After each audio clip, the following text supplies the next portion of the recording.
Right, I know we've gone around the room today, right, and I don't know if anyone's seen Bethany Hughes and her two twins, right? You have? Yeah, you have, yeah. Two twins, you've got twins. Well, you know, they're You more... don't have two twins. That's four. That's Yeah. four To people. have two twins. Yeah. Right, archaeology today, we're going to be doing the archaeology of... Concurrent archaeological excavation. Yes, you were correct, but where we are going to go to? France. Poitiers. Oh. Poitiers. We're going to be looking to Poitiers, okay? And the reason we're going to Poitiers is to examine the highly exciting area of a current excavation involving Neanderthals. And the one thing that we are now really learning about Neanderthals is that they really didn't become extinct at all.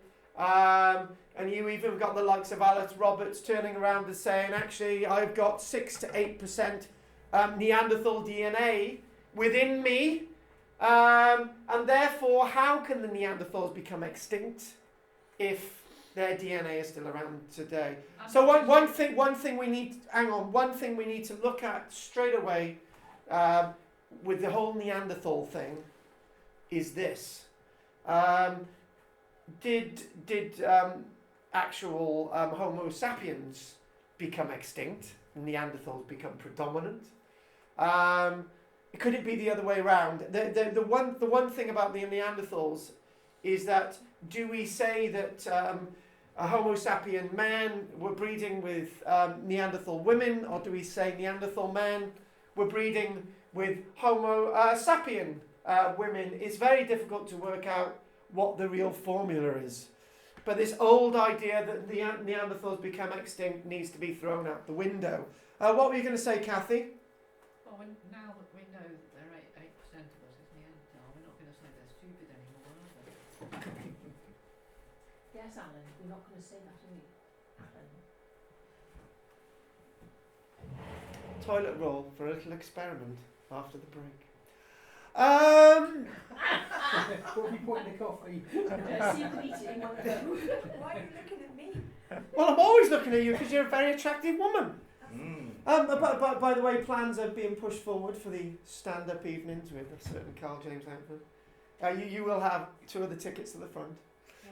So Poitiers, the excavations of Poitiers have been being undertaken now with volunteers from the local universities and undertaken by the Leipzig University from Germany. And the wonderful thing about the Neanderthal evidence is that it creates new territories and new areas to try and understand who in fact the Neanderthals were.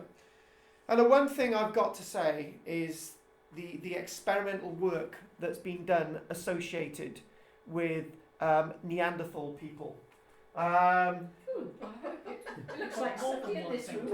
It does look like somebody in this room. Now, one thing when you... Yeah, I know I've got a big nose, right? One thing I must say is that a few years ago they did an experiment in some of the lead cities in Britain, right? I think it was Birmingham, Manchester and London, and they had a film crew and an actor and a reporter, and they had this actor wandering through the street like this, right? And then he stopped a few people, said, "Did you notice that guy wandering down the road there? Which one? You know, that bloke." What? Well, I don't know which bloke. And actually, nobody actually realised that this was a stereotypical Neanderthal-looking individual. Yes, that's it. Yes. They've been made up. He did have a suit on, exactly. And nobody noticed him. Nobody. Well, you'd be too polite to, wouldn't you? Yeah, Well, we're standoffish, shouldn't we? hang on, that's not the point. I get your point, Yeah, you do actually get the point. Couldn't So tell the difference. they couldn't really tell the difference. And obviously if you're wandering through Barry, that would be the norm. No, it'd be more modern than It that. would be more modern than that, exactly.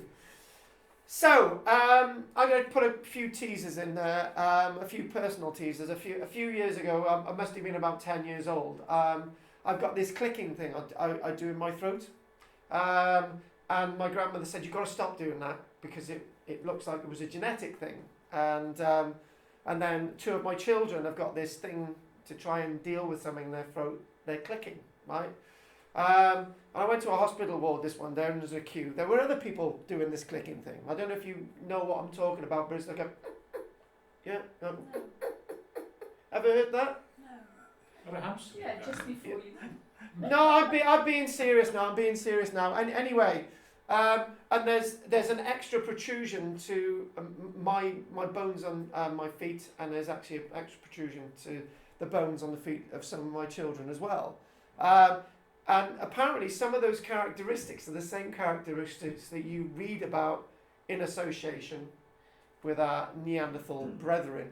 And the one thing about this clicking thing in the throat, it's actually a form of language that is being seen to be understood from tribal people in Papua New Guinea and other people in Africa. So there are different ways of communicating. If you want to go through the list of what we used to think about Neanderthals, from 1850, Neanderthals were boneheads. They lacked intelligence. They couldn't speak. They couldn't sing. They had no form of art. They didn't create fires. They didn't have settlements. They were unable to hunt, and that's why it led to their extinction. In fact, every single one of those has been proven completely wrong. In fact, it's likely that the Neanderthal was predominant within the northern hemisphere, and in fact going into Asia as well. They had a bigger brain than we've got. And it's that extra capacity and more ability to deal with the food types that were in the northern hemisphere as well. What we're not going to do is actually, I'm going to try and keep away from looking specifically at everything to do with Neanderthals. So what I want to do is to look at what we know about Neanderthals now.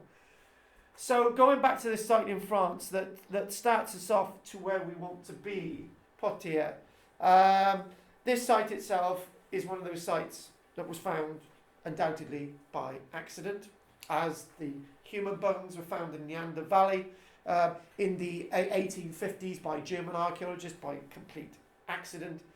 And the excavations themselves here allow us an area of illumination to sort of look at those experts and their assumptions to do with Neanderthals, with the modern thinking about Neanderthals to be completely correct.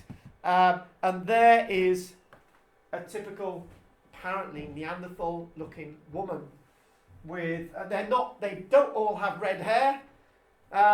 They have the red hair sort of DNA pigment in their hair, but not all of them have red hair. I remember doing a lecture on Tuesday, and everyone said, "Well, do they all have red hair?" Probably not. But that lady is somebody who would be probably familiar to all of us in the room today. Somebody you might pass in the street. So, or a typical woman with attitude that I've got to put up with in the form of Michelle. But that's something else. So we've actually got another bit of a lecture today as well. I've decided to take note of Kathy, and we actually do cover the ongoing excavations that have been concluded at Sagontium in North Wales as well. So the site that we look at. I just was interested. What about people from the eastern part of the world, like China and Japan? And they look very different. They do look very different, and actually let me flow on that one. One thing that we have to say is that there is no such thing as a purebred Homo sapien. It just doesn't exist. Because at one point on the planet, maybe 60,000 years ago, there were up to 20 different types of hominids on the planet. And if you look at people, for example, Polynesian islands, China, Japan, people in North America, that's a bit of a taboo area, so we won't go there. People in Australia, these are all completely different, genetically looking people. And I could be shot down and said that is a very racist statement for even thinking of saying that people in Australia are a different type of hominid than us. That's extremely racist to be saying that, but I don't think it is. For example, Aboriginal people, I would say, are far more intelligent than all of us in the room. Because if we were dumped in the Australian outback without water, we would be dead in a few hours, where an Aboriginal individual could survive forever. So that's what we're talking about, intelligence. Their form of art is very spiritual and very advanced, when most of us in the room might not be very, very well endowed artistically. They are, in the way. So I'm not being racist at all. What I'm trying to say is at different times, different people have evolved in different ways. And one point is this. We think that those people who got to Australia 70 to 80,000 years ago, which means that that last wave of hominids that come from Africa, the Homo sapiens sapiens, could not have got to Australia at that early stage, because at that stage they were coming into Europe. So the conclusion has to be that there's lots of subtypes and there's lots of different evolutions of human beings on the planet. We've got this wonderful, when we used to go when we were all at school, there'd be Homo habilis, Homo erectus, or was it Homo erectus, Homo habilis? Nobody can really work that one out. And then you've got Neanderthals one way, Homo sapiens another way, and then that was it. That's all we can remember from school. Okay. And now what we've got is the likes of Heidelbergensis, who comes in there somewhere. We've got the Denisovians, which sounds like a tribal people from Doctor Who. And to be honest with you, it's likely that all of these types actually interbred. And we can't go at any point to thinking that there's any sense of purity. Even in my own family, one of my children one day might have a child that's slightly brown in colour. Because we do have a very North African gene in the family. My mother's got such a rare blood group that if she ever needed blood in this country, she wouldn't be able to get hold of it, because she's got a blood group from North Africa.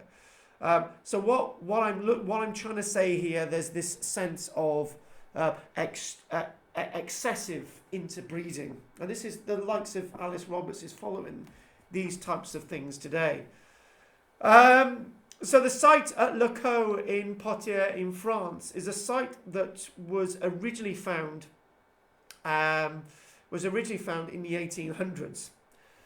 And so thankful we are that when they made the discovery at the Anglin cave, at the Anglin Valley, at Les Cottes, Poitiers in France, that they didn't actually dig much of it. And they didn't actually dig much of it in the 1950s. So what we've got now is evidence that we can DNA date. When we say DNA date, we've got uncontaminated soils that haven't been contaminated by other humanoids in modern times. And why is that important? The new techniques are to trace humanoid existences, if that's such a word, at different types of the world without actually having bones present. Mary Leakey and her husband in the Olduvai Valley from the 1930s, 40s, 50s, 60s, and it still goes on, were always out to find those bones. There was early humanoid evidence in the form of tools from Australopithecines, and eventually we get Lucy and all the rest of it in the Olduvai Valley. But they were always trying to find these bones, because the only way to actually prove to anyone that we got the existence of early hominids was to actually find the bones. And up until very recently, you had to find the bones. At Boxgrove, for example, and Hatsburg on the Norfolk coast, they were always wishing to find the bones. But when you actually find footprints and not the bones, you start to think, well, we've got to be realistic here. These footprints are from hominids, and we've got to use this as our evidence rather than looking for bones. So somebody said, let's look at something in the middle. Well, how about looking at soil samples and going back in these soil samples 20, 40, 50, 60,000, 100,000 years ago, and actually looking at those soil samples and maybe finding a trace of the Neanderthals or Homo sapiens, or even before that, Homo erectus, and all the rest of these different hominid types, without finding these bones. Let's just find a trace of the DNA. And that technique has now been evolved, and that's exactly what they're able to do. Just a piece of uncontaminated soil, you're able to trace people being there. It's the same as a fingerprint on somebody's car. That person is no longer there. There's not a photograph of them there. But we use that evidence to prove that somebody was there. It's exactly the same thing that we're using in archaeology.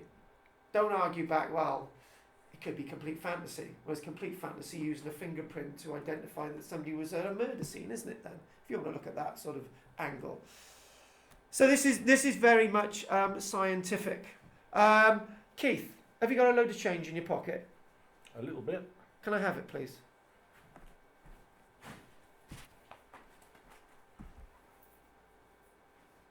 Have you got a couple of coppers? I don't have any pennies. Okay. Can I grab all that as well? You can grab it all back, don't we? Well, here we go. Has somebody got a copper coin? Anyone? Dennis? I am alongside you there. It worked on it. No, I need a copper coin. Oh, no, I haven't got any of those. Right, okay. So there you go. Is that right? Oh, that'll do. They'll do. Okay, they'll do. Okay. So here we go. So that there are the Neanderthals in the cave. Okay. So what we're thinking of in the past is trying to detect archaeology, looking, for example, for bone evidence. Now this, you can imagine that this is in this is at Poitiers Les Cottes, in the Anglin Valley, for example, and the problem is with all this is that 60,000 years ago, people were able to live in this valley. There may have been all these different types, for example. But unfortunately, the problem that we have in archaeology is ice. So gradually, slowly but surely,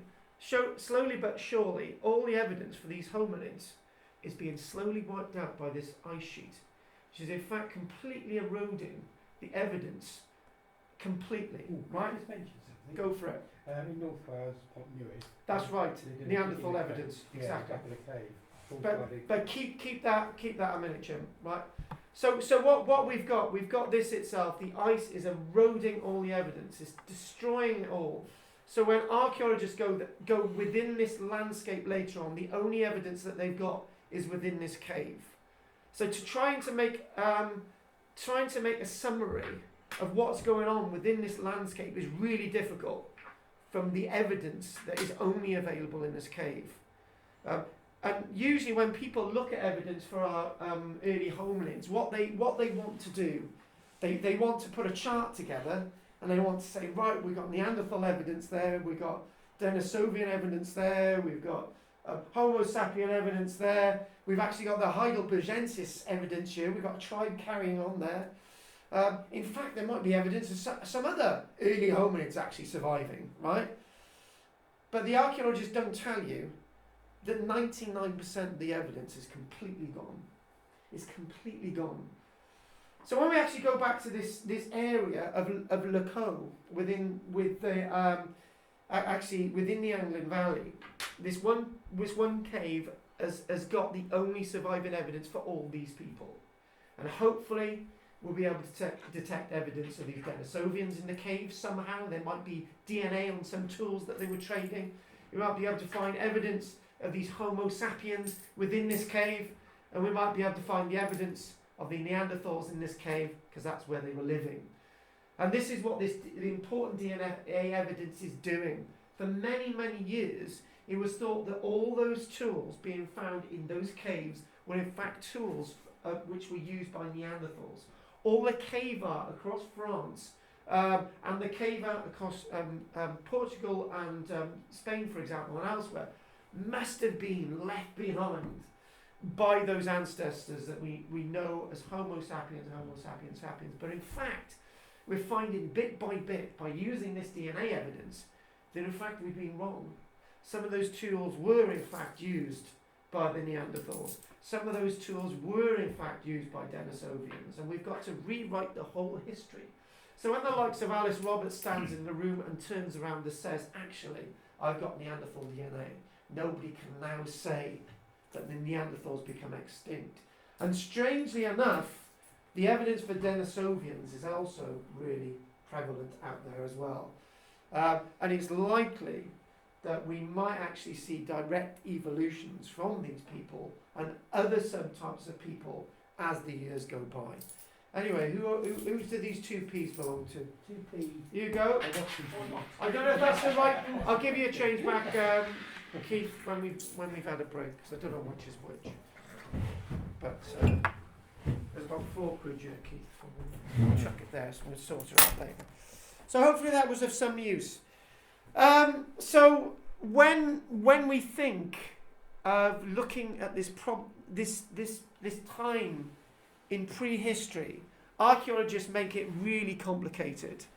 They come up with words like Mosterian and Aurignacian, all based on the places that humanoid evidence has been found in the past. And when I use the word humanoid or hominid, I basically mean all those types of hominids that once existed on the planet have now evolved into other subspecies.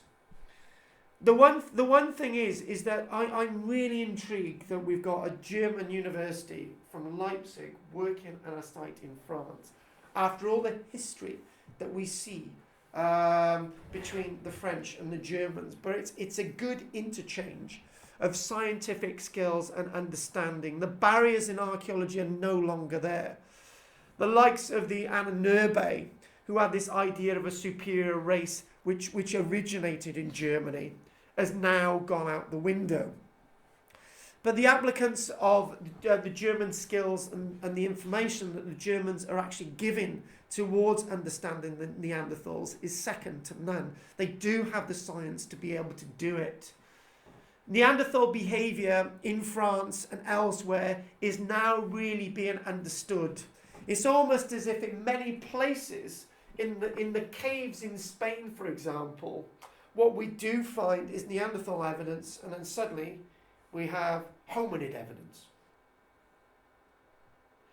So the interpretation immediately is that Homo sapiens have ended up wiping out the Neanderthals at that cave site. They wiped them out at this site of Les Cottés. And obviously the Neanderthals become extinct. However, there's usually thousands of years apart in the dating systems there, completely. If Neanderthals lived in that cave 49,000 years ago, on the 14th of October, Homo sapiens lived there 48,000 years ago. You've got a 1,000 years break.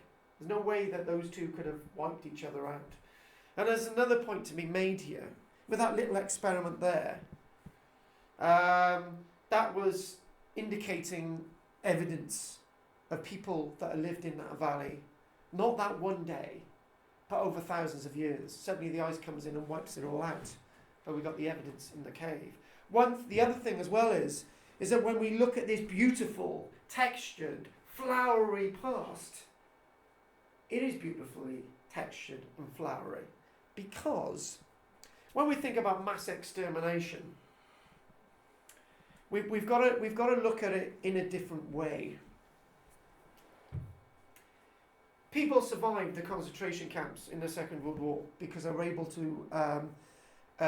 able to disappear. They were able to keep themselves in those woods, and they were never tracked down by the authorities of the time. Second World War, how many people lived in Europe in the Second World War? Probably 500 million people. And people were still able to be hidden and lost across the whole of Europe. And that's in the 1940s.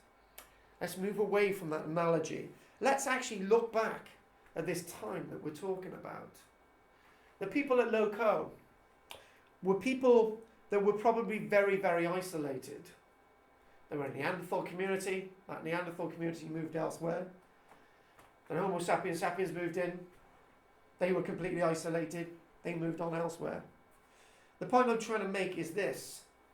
Across Europe at that time, we're not talking about 1 million people living across Europe. We're probably talking in the thousands of people, of groups of 15, 20, 30 people here and there. And it's very unlikely that those people would have ever met. Not in a lifetime, but over generations. And when they did meet, maybe that was not an opportunity to wipe each other out. That was an opportunity to swap people, to move people around. That young gentleman over there with wonderful red hair had a bit of a thing for a woman with black hair in another tribe. We're not talking about racial groups here. We're talking about tribal people. We're talking about a group of Homo sapiens being wiped out because they've been all trampled upon by a load of mammoths.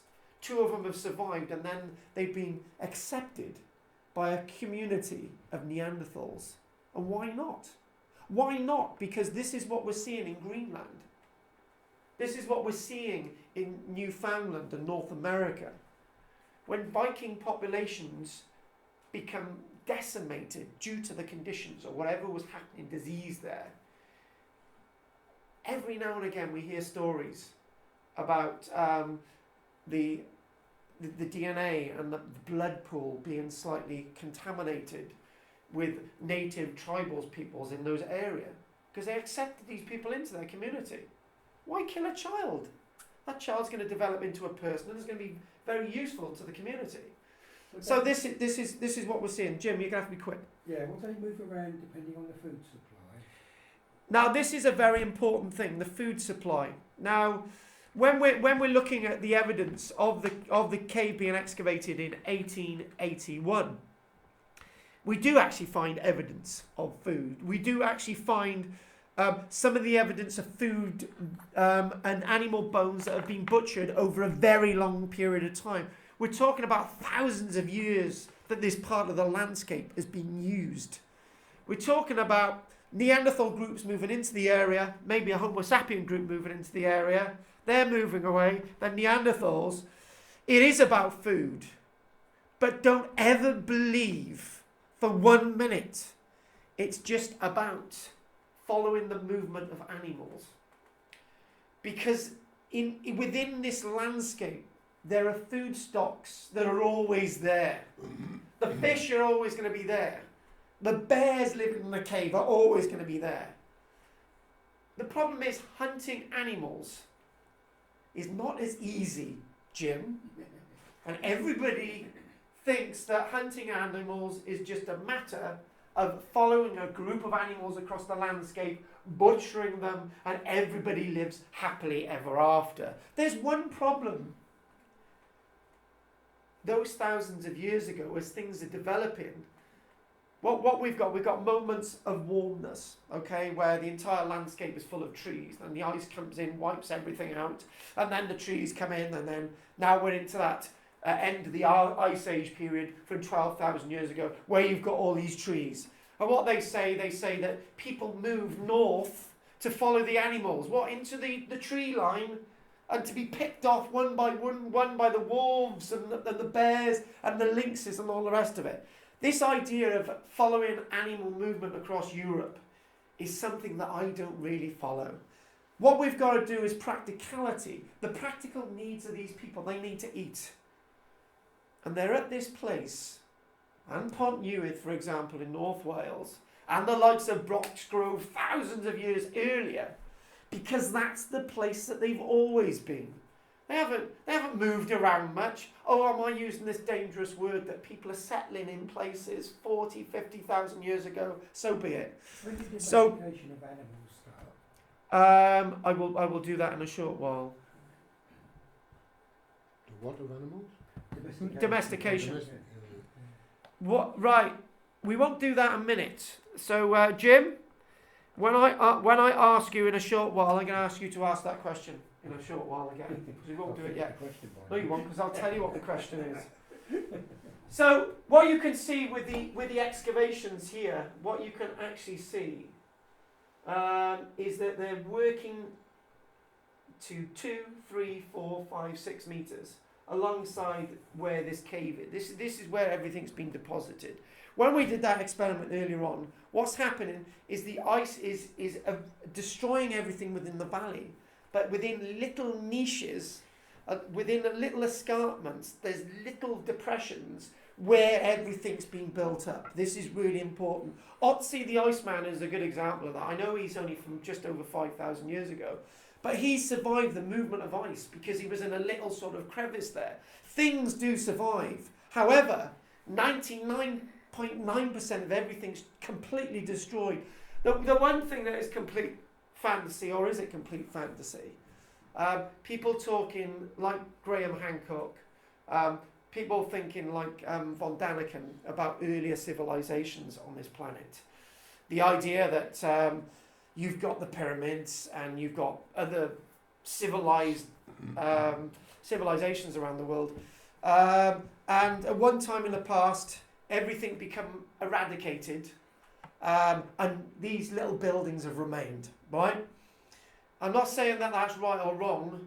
My instinct tells me that the 3 pyramids at Giza are very different from anything ever produced, and may have been produced by a sub-dynastic civilization that was wiped out, maybe, right? But what we're talking about here is exactly what we're talking about with the Neanderthals and Homo sapiens sapiens and Denisovians. We're talking about that. We are talking about everything being eradicated and 1 or 2 things surviving. So why can't this happen with later generations? Maybe the Sphinx was built by another civilization, but that is not for me to say.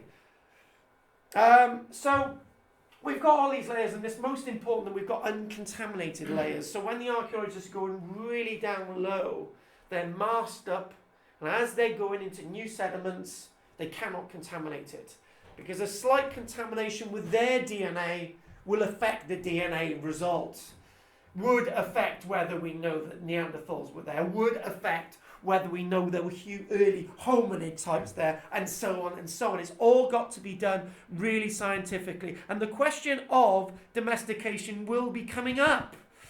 So all these archaeologists work, and they've been working at this site for some time, and it's actually roofed over and sheltered over and protected, because the last thing you want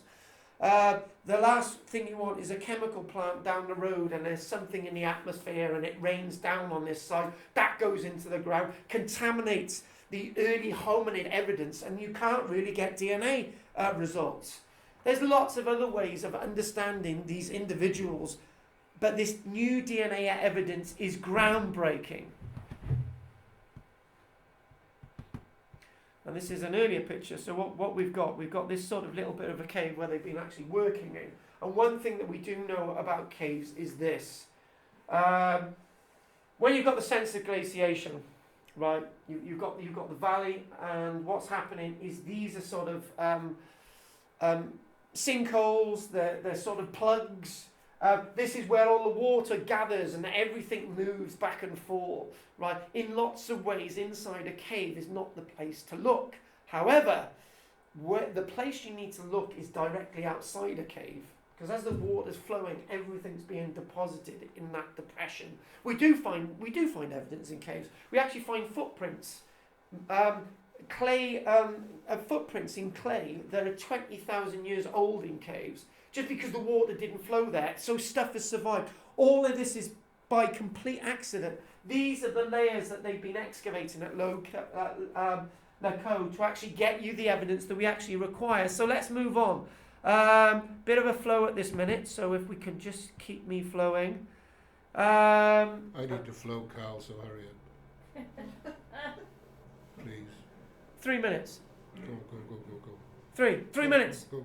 We'll get to the end of this bit. Right, so further with these excavations, how do you get involved in these excavations? Obviously, you need to be involved with the universities involved at the site. And the Les Cottes site is as it's reporting here. This is the site that the first extraction of DNA from the sediment at 5 sites, including Les Cottes, has been commented upon in lots of news outlets, and it's one of those reports that we look at after the break, which leads this Les Cottés site into being extremely exciting and on the edge of understanding what's going on. So here we go. Neanderthals coming out of the dirt, reported in 2017 for the first time. Extinct hominid DNA extracted from 40,000-year-old sediments. And this is where we're going to go after the break. So are there any questions? Just for Peter, because Peter needs to use the loo. It's all about Peter's needs. It's not a question, I was just thinking, if these folk didn't move around in those days, there'd be danger of inbreeding too, so there was sort of intercourse. I know we're a few bodies in the world and all that, but... No, Pete. What I was trying to get at is that you don't just need to look at a population moving around all the time, right? There's so much to be said to be living in one area. But we're not living in one area continually. There is movement. And I did specifically say, if you've got an opportunity of meeting another group of people, trade, ideas, new ways of cooking, for example. This is how people started to use clay bowls eventually. This is the way people started to understand new burial techniques. This is the way people started to use... so there's little Venus figures in clay, for example. We're talking about those Venus figures in clay thousands of years before they're actually making pottery. So people were moving around, but there's much to be said for having plenty and not having to move around all the time, because moving around all the time, hunting animals into woodland, is not a good thing to do. So if there's no more questions, what we're going to do, this idea of domestication, we're going to keep that till after the break. If there's no more questions, we'll take... Oh, go on, Jim, quick. Just a quick one. It was what happened in the 18th, 19th century when Europeans were going over wiping out populations and because they thought they were inferior. This is the idea that made it into archaeology, but we no longer think like that. So anyway, let's have a break. Good show. Oh, Pete. Yeah, afterwards at the end. We've got all them there. Catalogue and prices. Well, no, these ain't in the catalogue. He's done me a list just for you guys. So you get first dibs. Gillian, you remind me of a night I used to I go. can't very well. It's interesting. The thing is, Gillian, I sometimes look at you and I know the moments that we can never be apart. I see the time that life will always flow. Right, so let's get straight back into it. So there we are sampling for the DNA from the Les Cottés site in France. Neanderthals coming out of the dirt. New DNA technique. Up till now, ancient DNA techniques were limited to the frozen soils of Siberia, and even then they were limited in time and place. Until recently, there was little hope of retrieving ancient DNA from the soil of sites associated with our ancestors, whoever they may be. In a study just published in Science, paleogeneticists and archaeologists show that the DNA of Neanderthals and Denisovians can be extracted from 40,000-year-old sediments hidden. The challenge in such a study was to fish from the mitochondrial DNA, which is mother passed to child DNA, of ancient hominids, which are hidden among many other DNA fragments, such as, at this site, mammals like the woolly mammoth, woolly rhinos, and cave hyena. Were they domesticated? Probably not. The sense of domesticating an animal is like an unending piece of string. We have got a crow living in our house at this minute, and she is... and Dennis has got a blooming raven. You know, let's have a competition. Oh, and Kathy has got a parrot. I've got a penguin. Shut up. Hey, not mother-in-law, is it? Anyway, the fact of the matter is that little crow. Okay, so it's living with us. Is that a form of domestication? Yeah. What exactly is domestication? Okay. What in fact is domestication? Are we talking about domesticating a wolf into a dog, or a wolf lives with a community and is accepted by the community, and it turns out to be very friendly? The problem is, what is domestication? However, so what we're looking at is not only look at the DNA associated with human bones, is also animal bones as well. This is a revolutionary technique, leading to a revolutionary way of looking at our human ancestors. Applied at a broader scale, a combination of these studies with the analysis of the tools and objects used by hominids will allow for better understanding of, oh now this really kicks me in the shin, the demise of the Neanderthals in Europe and the spread of anatomically modern humans all over the planet. The idea of Cro-Magnon man was something that was talked about 30 to 40 years ago, as something that we don't talk about anymore. And I think in a few years' time we won't be talking about Homo sapiens or Homo sapien Neanderthals. We'll be talking about modern humans, because we're a divergence of all these different types of people coming out of Africa and also somewhere else. I'm quite convinced that the Chinese are getting very close to evidence to say that there's unique evolution in China. When Peking man was found just before the invasion of China by Japan at the before the start of the Second World War, Peking man was early evidence of an early type of hominid found in Peking in China, and that evidence was strangely destroyed, and people kept going on. Everything's coming out of Africa. Sounds like a film. While there are numerous prehistoric sites in Europe and Asia that contain tools and other human artifacts, skeletal remains of ancient humans are scarce, whatever they are. With the application of this new technique, we can simply find the DNA without finding bones. Here we go. This is a rather complicated one, but there is a set of gnashes from the 26th of June in the Beano. No, 26th of June 2019. Ancient DNA reveals Neanderthal migration and interbreeding. But there was no Neanderthals breeding with women in Barry because the women in Barry are too ugly. Neanderthals existed for hundreds of thousands of years. And what we're seeing in Germany and Belgium by looking at the DNA analysis is that the peoples of Europe were seemingly here for a very, very long time indeed. And there were several migrations of Neanderthals to Siberia. So in other words, it's one set of Neanderthals and another set of Neanderthals, them interbreeding, humanoids coming in, them interbreeding. It's all these sort of changes that are occurring. Steve. Oh. Hello. Come in, babe. How you doing, lovely? Hello, Steve. Hi. Steve, babe. Hello, man. Steve, sit down, man. We love you, man. Sit down. Nice you pay. Sit down. Well, I won't be paid today. Steve, Have you you've moved got in? this raffle prize. A bed You're jacket. shitting me. That's lovely. Have you moved in? No. Oh. Right. Oh. Actually, That's a long one. They're still building the road. I went to look the other night. Oh, God. I nearly went home and kicked the accent. I was so trapped. Steve, what about this raffle prize? Nice. Suits you, Would it but fit not up your anybody anus else. if I kicked it hard enough? Yes, anything would. Is that the sort of answer you're looking for? Because that's all you're going to get today. Steve, you sound very annoyed and upset today. Right. I am generally, that's why I don't really go out much anymore. All right, then. Okay. Steve, and if you want, we've got 2 duck eggs for you as well. I actually can't afford it at the moment.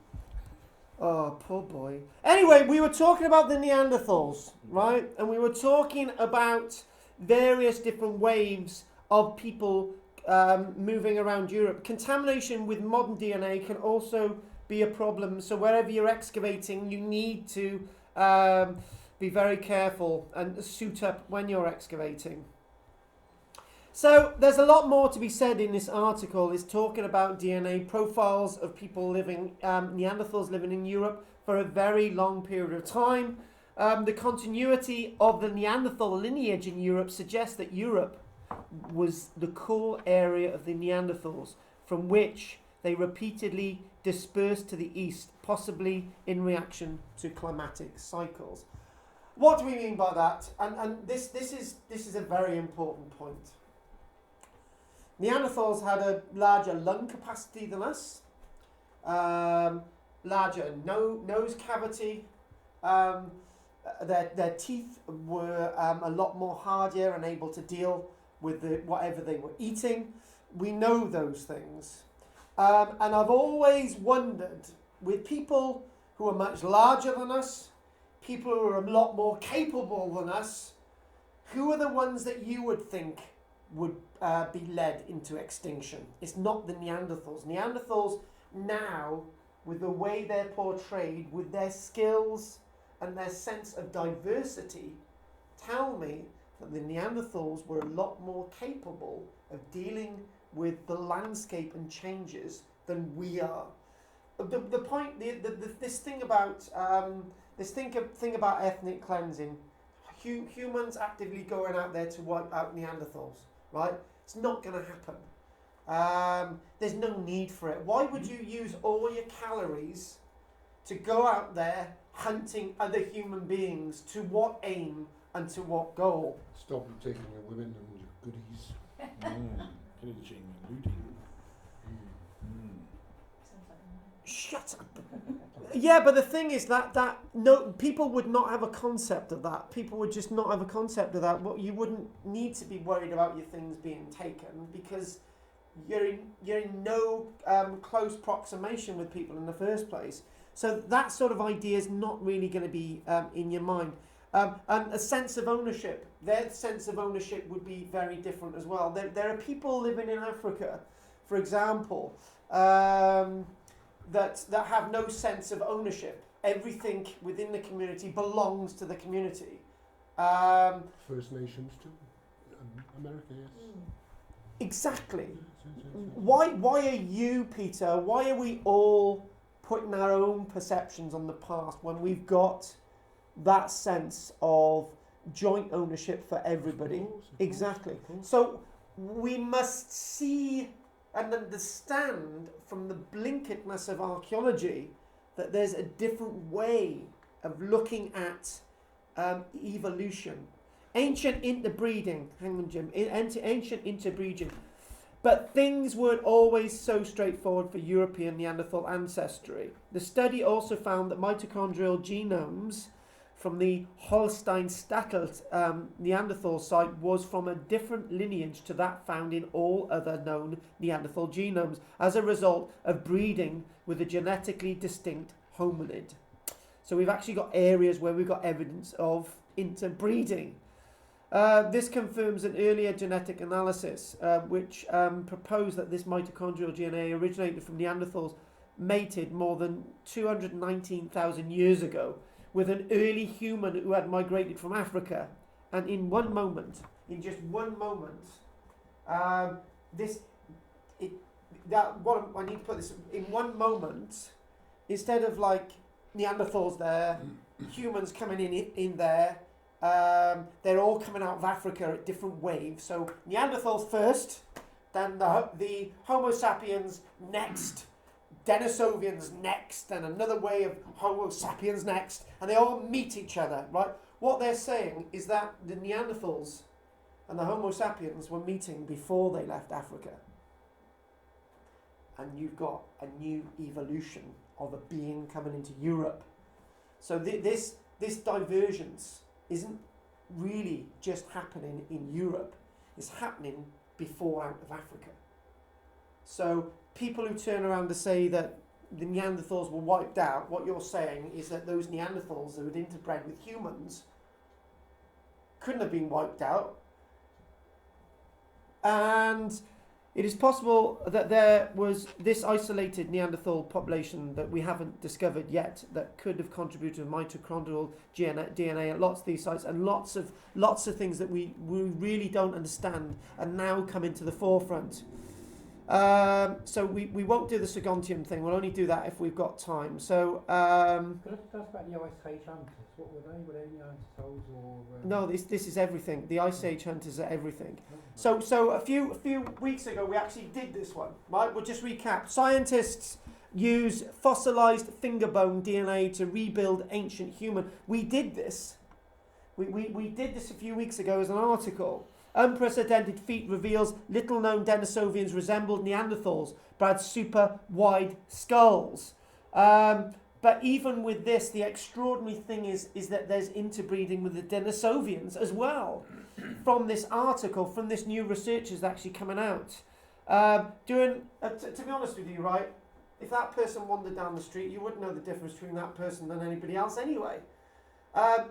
It's when you look at archaeology, it's very dangerous to get one skull and say, right, this is how all humans look like, and this is how all Neanderthals look like. If there was a defect in that skull, then it's really not representative. But the people just still go off and do a reconstruction.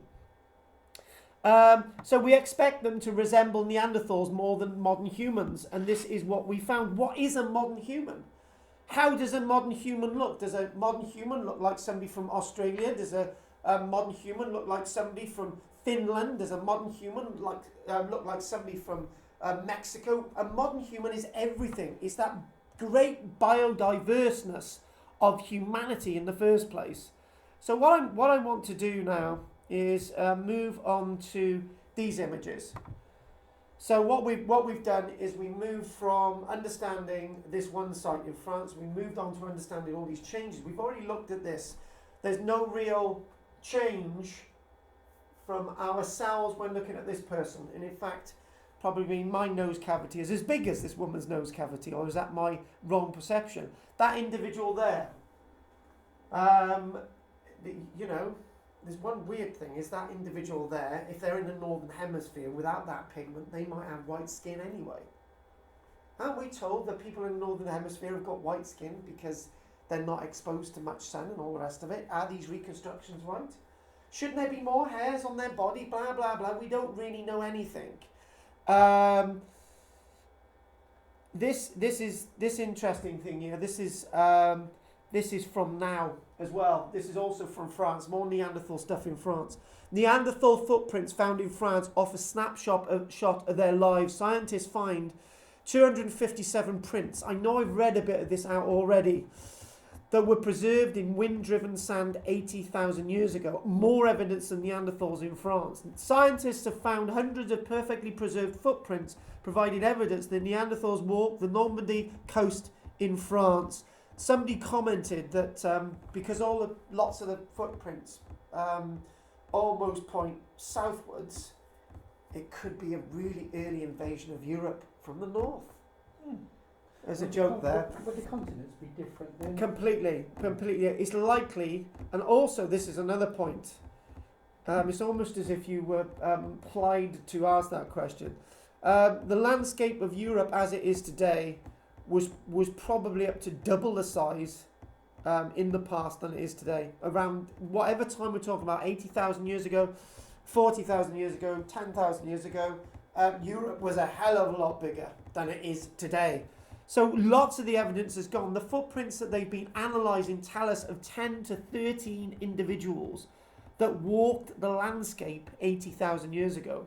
It's now sort of on the shoreline, but it wasn't on the shoreline back then. Mostly children and adolescents. Neanderthals, the closely evolutionary cousins to present-day humans and primates, have long been thought to have lived in social groups. There's one of the footprints. And the 257 footprints give us a snapshot into the Neanderthal lives. It was incredible to observe that these tracks, which represent moments in the lives of individuals sometimes very young, 80,000 years ago, it's originally discovered in the 1960s, but we haven't really been told about this until now, which is strange.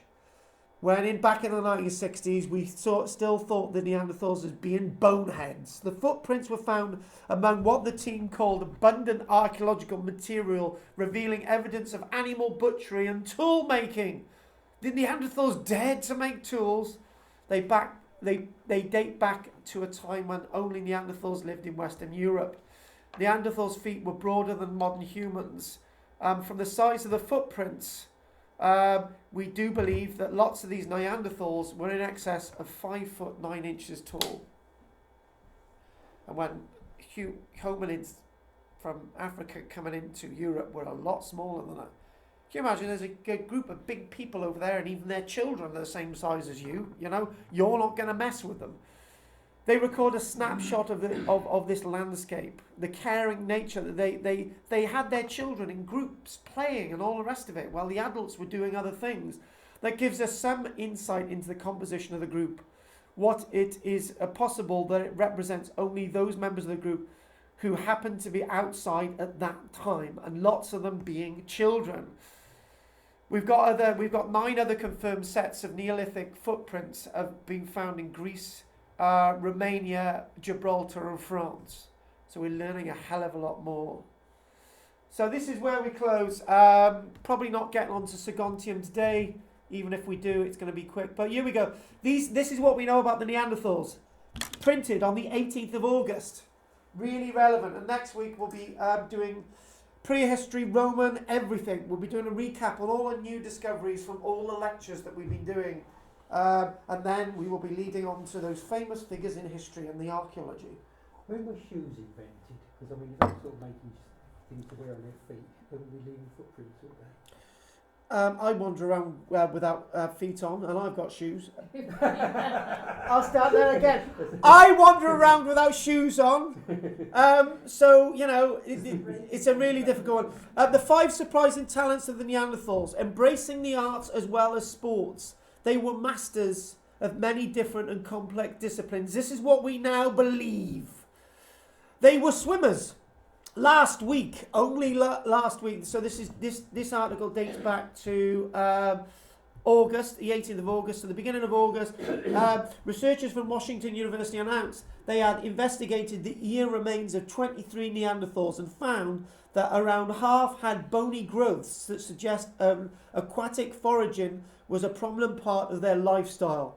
These growths, known as external auditory exostis, or surface ear, are found today in surfers and those who spend time in wet and cold conditions. So, when things were bad, they were able to go into the water and find food.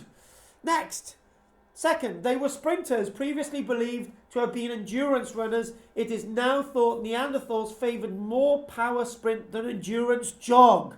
According to Dr. Stewart from the University of Bournemouth, the conclusion was drawn from new evidence that these human ancestors occupied forest rather than tundra, environments that lend themselves to shorter hunts, and from genetic analysis that identified a high proportion of gene variants found in modern day power sport athletes. That's a strange one, isn't it? Third, up until 20 years ago, this next statement would be nonsense as well. They were artists. The oldest cave paintings in the world were found last year in Spain. I don't think that was Altamira. I think that was somewhere else. Dated to 65,000 years ago. More than 20,000 years before modern humans arrived in Europe. The artworks, which included pictures of animals and geometric signs, have been attributed to Neanderthals, the only people on the continent at the time. Oh, next. They made jewellery. Eagle talons found at a Neanderthal site in Croatia displayed cut marks and wear patterns that suggest these were worn as jewellery. Beads, shells and feathers that would have been threaded into necklaces have also been unearthed at other sites. Is clear evidence that Neanderthals made and wore personal ornaments with no evident practical use.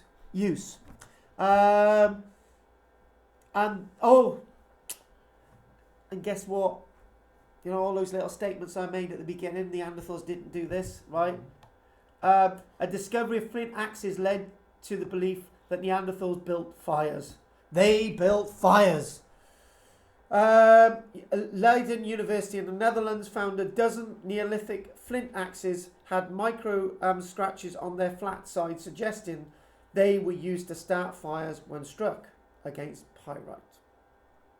So in other words, I cannot think of anything that these Neanderthals did not do.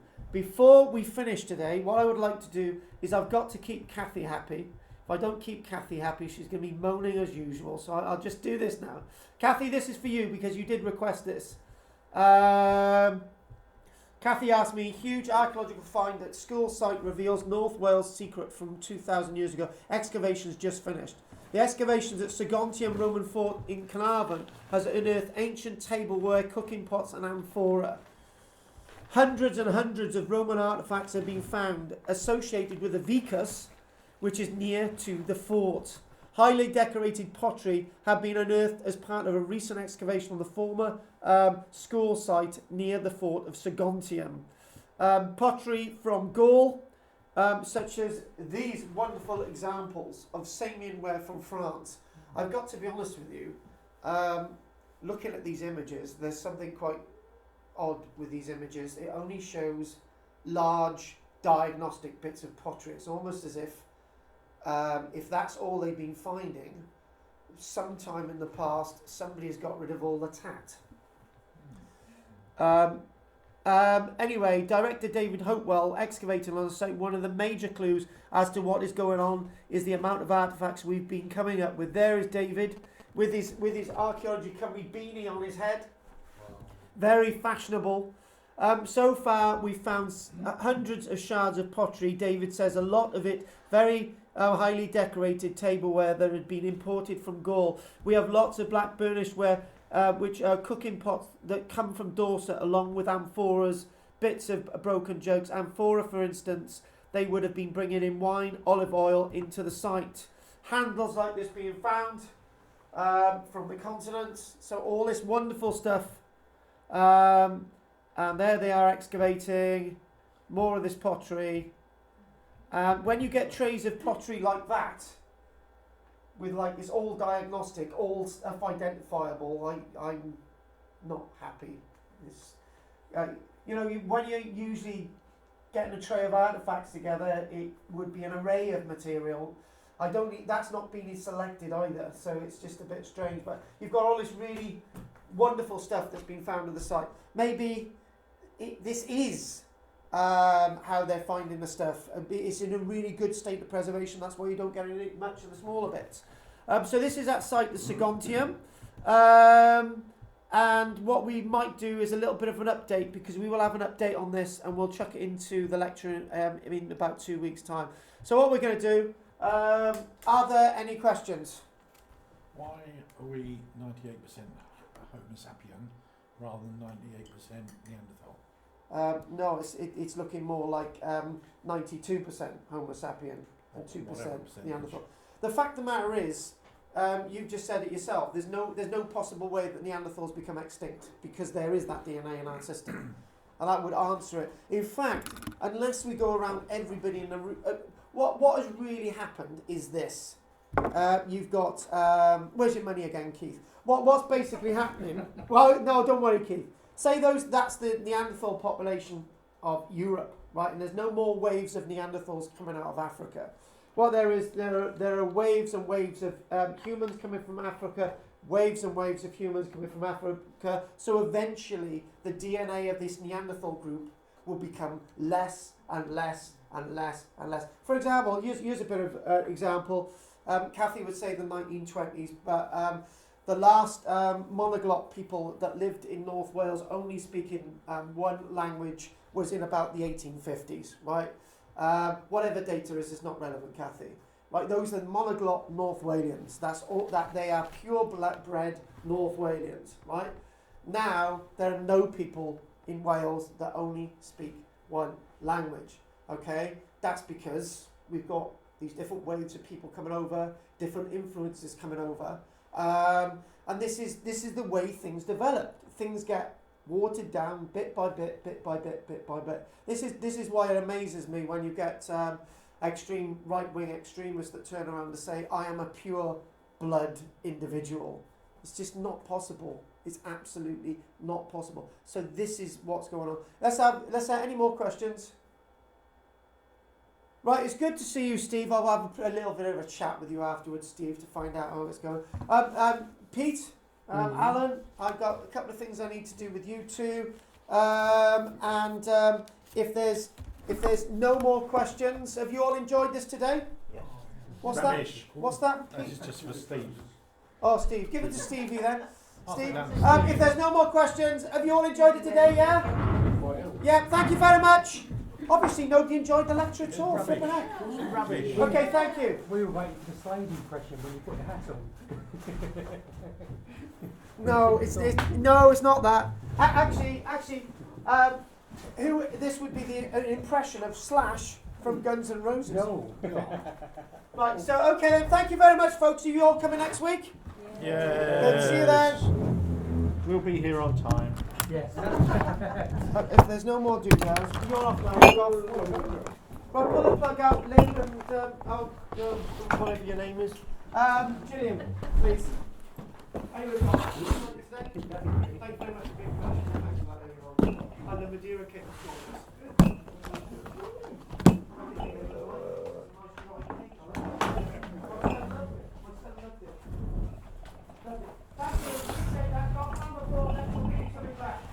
See you next week, Doc. Bye. Steve, don't let go. Everything will come in time, in his own time. Yeah, it's living without bouncing, like all packed, bouncing. I just can't bear to be around it anymore. It's been months and months. I started packing 3 months ago. There's stuff I need in the house. I've The given up. weather's changed now, isn't it? Yeah, I've got the damp coming in the bathroom, which I was looking to avoid. Bathroom got structural problems. You get damp. Anyway, thanks for having me bring the ceiling. stuff in earlier on. Gillian could at least hold it, but she didn't. So, thanks for that. Yeah. Dennis? I thought Oh, that's- Dennis is going away for a couple of weeks, so yes. Maybe one It's week. just the dragging it out. See you. See you when you come back. I'm actually dreading moving as well. Because of all the things you've got to do. I think it's one of the biggest things after divorce, isn't it? But it's marriage and moving apparently. Yeah. So I'm dreading that, that's not helping. So I just want to get on with it and Yeah. start out from like keeping myself chilled out. So yeah, I'll wash it. So you can do it. I still haven't bought anything. No. I don't in fact I'm talking about Hang on, I tell you, chuck this in the kitchen. Go for it. No, what I mean, I know where it is in the car. She actually worked it out. She was like, and I was, Oh, wow. fuck it, go on and smoke. No, yeah, quite. I've actually bought one of those vaporizers. And you? It's awesome. So it really does actually. Oh yeah, but it's more like a party tool. You sort of sit there and have a session on it. Oh, So you can watch a film with it, or listen to it music for an hour and a half. And Yeah. Oh, she wear these sexy trousers. This woman I'm out. That's good. It's, Oh, wow, that's good. it. John came round She to was show really how to giving me use the it. eye then, Yeah. right? Yeah. Hey, this is I these got it trousers can pull £140 any next woman or delivery, woman I out think, there. Like £1,000. giving me a real eye. Yeah, she really did. But Well, why not? That's it. It really is. I'm sure that's Yeah, it. this is good stuff, man. Oh, it's much. Tasty. Well, it's not just that. It really does chill you out. I mean, really, Yeah. when you walk away, That's it. I've actually walked into That's what you Landford, need. so I was skipping and listening to Right, music. come on, darling, let's give you your eggs. So yeah, it's One egg box Oh, it's good. fun, Right. but it also on your has- feet, on your mouth. Yeah, yeah. Okay, go. it's getting a bit expensive now. Right, here we go. I'm actually trying to Excellent. make myself Here you go. cut There- back on there's it. one. They're enormous. Because I've actually They just are. got to the stage I where think. I hope you don't it's drop going over these. the top Right, and that. crack them You know, up. when you start It's to so do that, easy, it's all isn't the it? bigger shit and that. It's like that. 2, Just fine. 3, Well, I could have bought that MC by now. 4. The last 2 Victorian medals and the IGSs he's got there. How many's that? All those 5. medals, I could have bought a lot of them. And And that's I've been thinking for months. 6. There you go. Take them away, my friend. See you at the That's it, top. and they'll give you a lot more. 2, 4, 6. That's right. Forever. I'll have a quick chat with you about the. Yeah, good guys. Well, when Right, I but get too the house, and I expensive go back to That's that. it. When Oh. you get exactly Be careful, please. some normality. Will they or will they not survive? Only time. Only time. Oh, will the tell. leg about it. I have actually given up. Oh yeah, it's well, as well to be drunk. That's the problem. I should be very positive, but also a bit wobbly on the beginning. Oh, no, I don't. There are certain things in I've got there. Game of Thrones. It's got a 200. I just wish I could stop. gigabyte memory card. I don't Yeah, drink I've very got often. all the Once Game I of start, Thrones, all the Big I've Bang stopped Theory. it. There's Oh, lots of car. films. Yeah, I have it. Yes, yes, I know. Oh, you film that? I've got it Called for 2 Hurricane. years. What it Oh, is. you And it's about a Polish hot day and fighter pilot. Oh, yes. Up here at Queen's Squadron. Oh, no, I don't do it as much as I used to. Yeah. It's what And I I do. downloaded it. Once or It's a twice good a film. week, I don't have a stop. And it's got the garage guy. That's why we all went for the time. Oh, one who was I in, don't do it as much Thrones. anymore. Yes, he But, was a um, nasty one. He Yeah. cut his nads off. Thursday is the day. Yeah. I do it. He stars in it. He stars as one of the Polish So the pilots. eggs are not just the eggs. I'm in. No, it's the good. too. It's really good. Yes. Yeah. I was quite impressed with it. It's a good film. Good. I Um, find so these. if you do I get a find chance, these too expensive. It is worth a watch. Because I've seen it. The a few, London and I'm not prices. always impressed with them. Right. But this That's my was only comment. But, well, from no, what it's I gathered, it Cornwall. was actually very yeah, I know. accurate as That's well. why. So it should be Cornwall Because we prices have the for one that point of week. the film where we're in a hangar being Well, I have studied this on my congratulated. notes. Some for virtually bringing magnificent the fact that Britain sites by yourselves online. you shot so many down your heroes.